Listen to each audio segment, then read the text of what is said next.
Hey guys, how are y'all doing today? Today we are gonna be...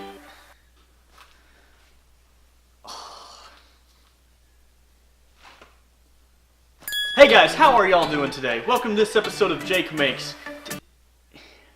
You know what? We're gonna skip the intro.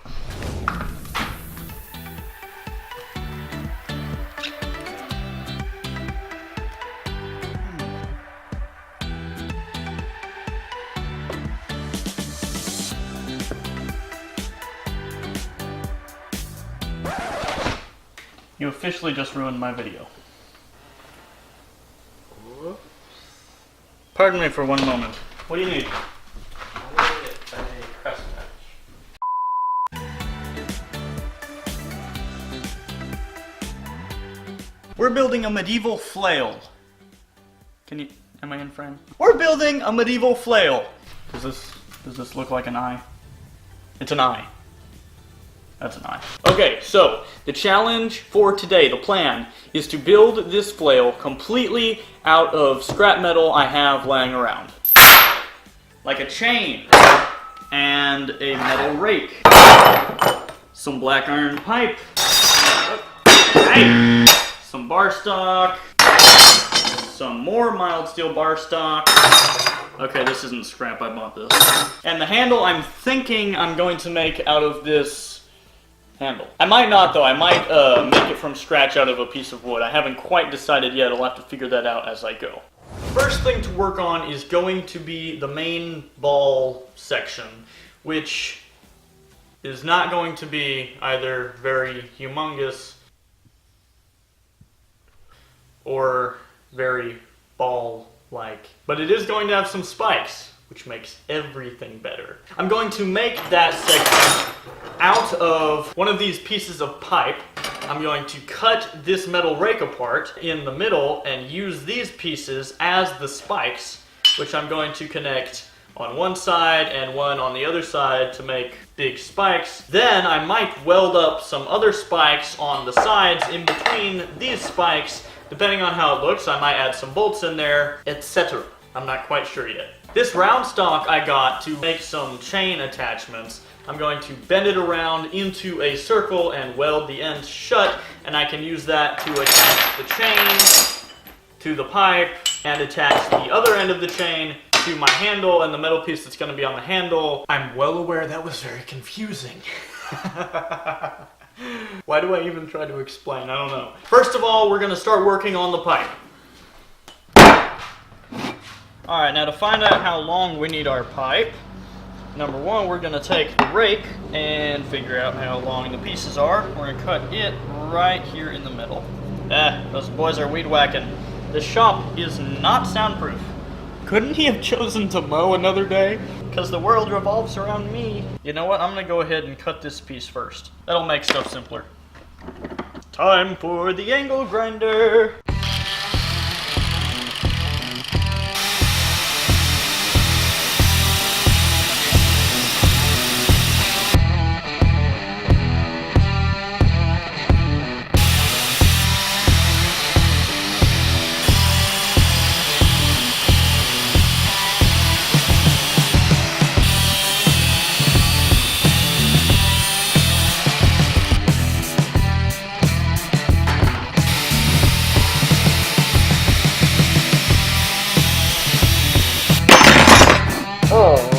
Okay, now I got this one I went ahead and did the spikes on just to, I got carried away. Now we can take these pieces, lay them on our pipe, and figure out where we need to cut the pipe off at. Pardon my muffled voice, I'm wearing a mask.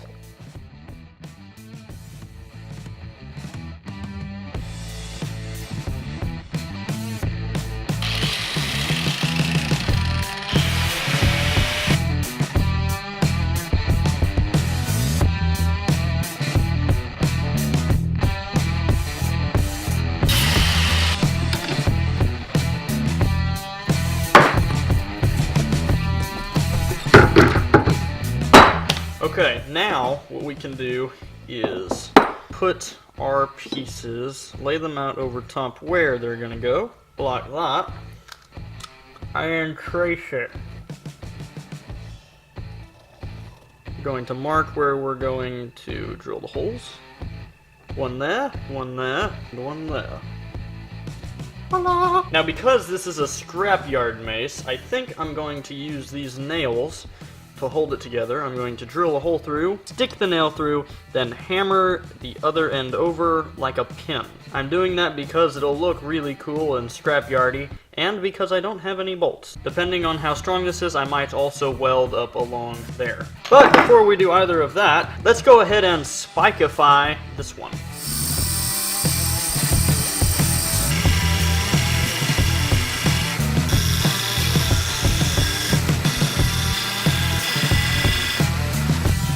Spikeify!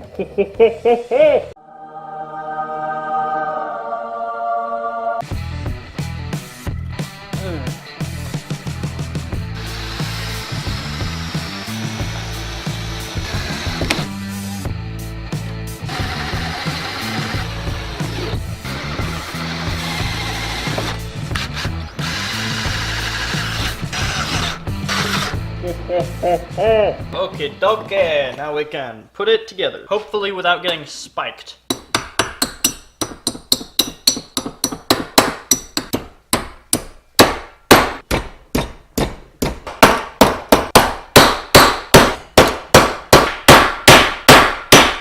That is rock solid.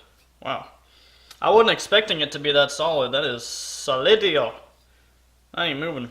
I think I am gonna go ahead and weld up along these seams, whatever you want to call them, just to make sure nothing will slip. But I feel fairly confident you could probably use it just like this and it wouldn't go anywhere. Oh yeah!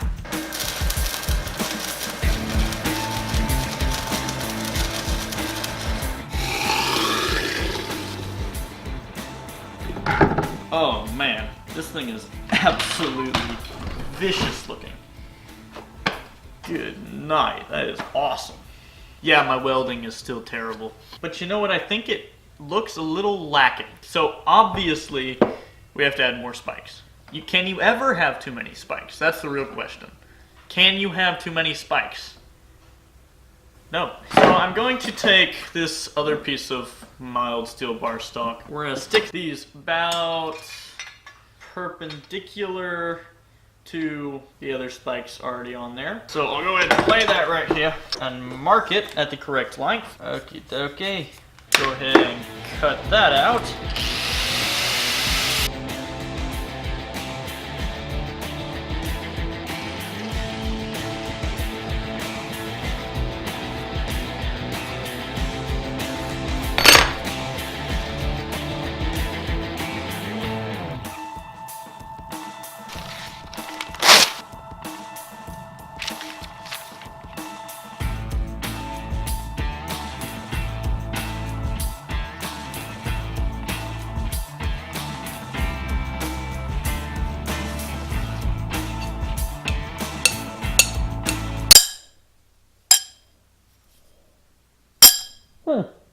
Oh, that works.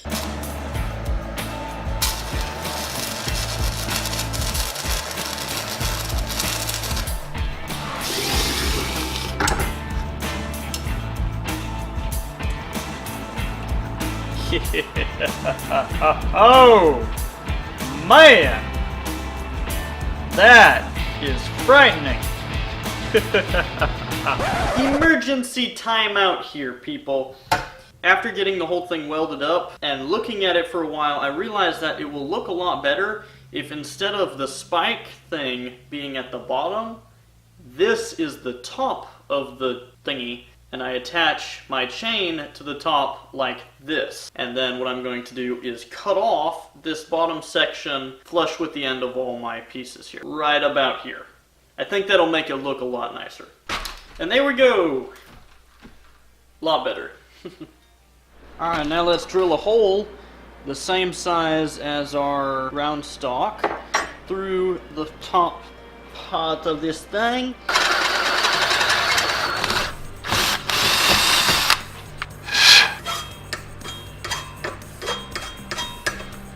Now to make the ring to attach this thingy to the chain, I want about a 2-inch diameter ring, which means the circumference is going to be about 6 inches. So I'm going to cut out about a 6-inch length of this round stock.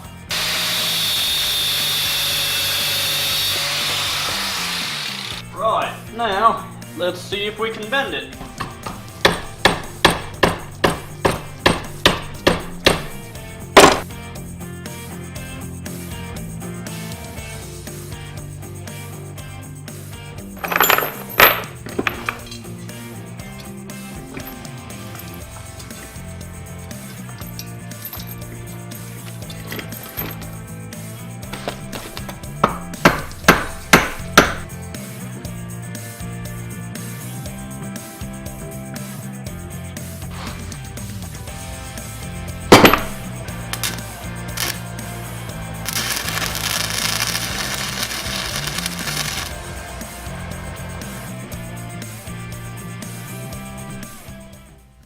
Alright, time to work on the handle now. But before I get started, I'm going to have to explain this a little bit so I don't get some comments telling me how stupid I am. Historically accurate flails are designed sort of like this.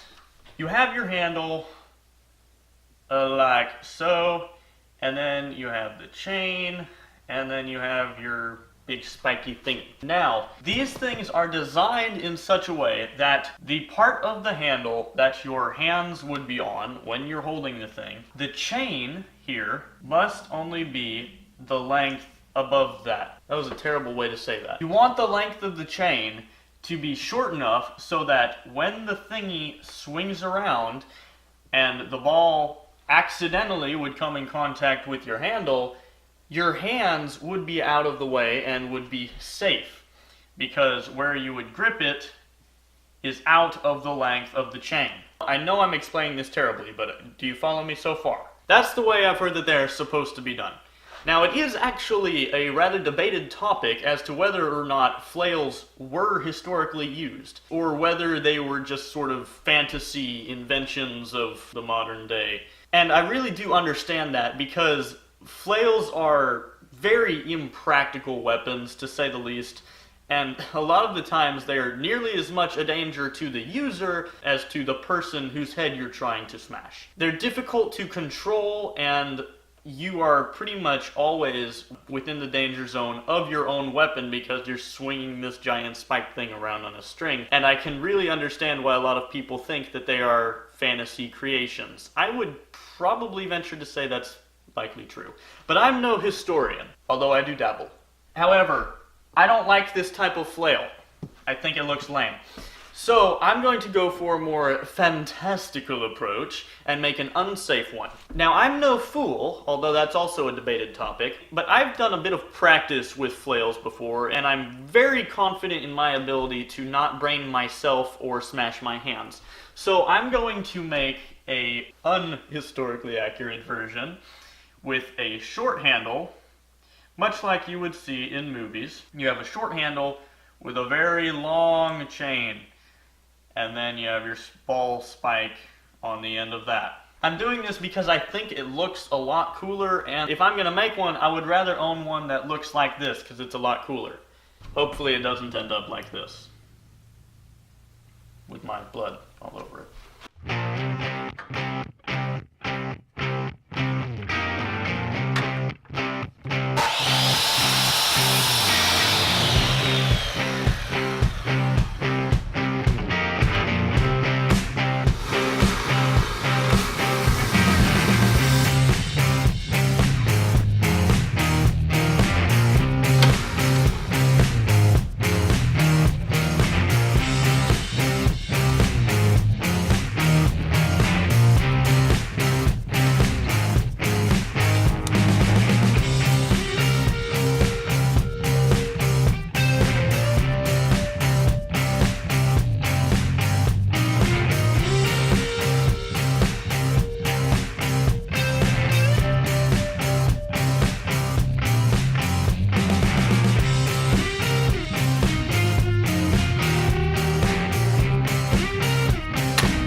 Alrighty, now let's put it all together.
Oh man, this thing turned out awesome. As you can see, I couldn't resist adding some saw blades onto this because it's a scrapyard flail. It needs saw blades on it, logically. I really love the way this dark burned wood looks with the rest of it. I think it just makes it look so dark and scrappy and evil. So you probably noticed I decided to double the chain.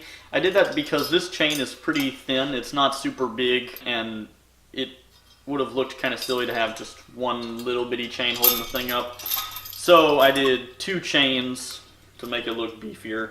Now, not all of you are going to have a welder at your disposal, so a lot of these fancy parts with me welding up some cool pieces of metal to put on, you're not going to be able to do if you don't have a welder, but then again, they're not necessary. I could have done without that. I originally was just going to do pipe on the bottom and pipe on the top, but then when I got into it, I was thinking I'd rather just put some extra work into it and make it look a bit nicer, and the end product totally justified that. But you could totally do this without a welder. So, what do you guys think? Should I have done anything differently? Also, let me know what you think I should test this on. I want to make a video smashing stuff with it, logically. I have an old TV that I've been saving for something like this. That'll need to be smashed. And maybe I could go out and buy a watermelon, even though they are like $6, and maybe I could buy 2 watermelons. So yeah, look forward to that testing video. Thank you guys so much for watching this video. If you liked the video, please like it and share it with your friends. That'd be really nice. Subscribe to the channel if you haven't already and you would like to see more of my videos. That would make a lot of sense now that I think about it. I'll see you next week. Jake out.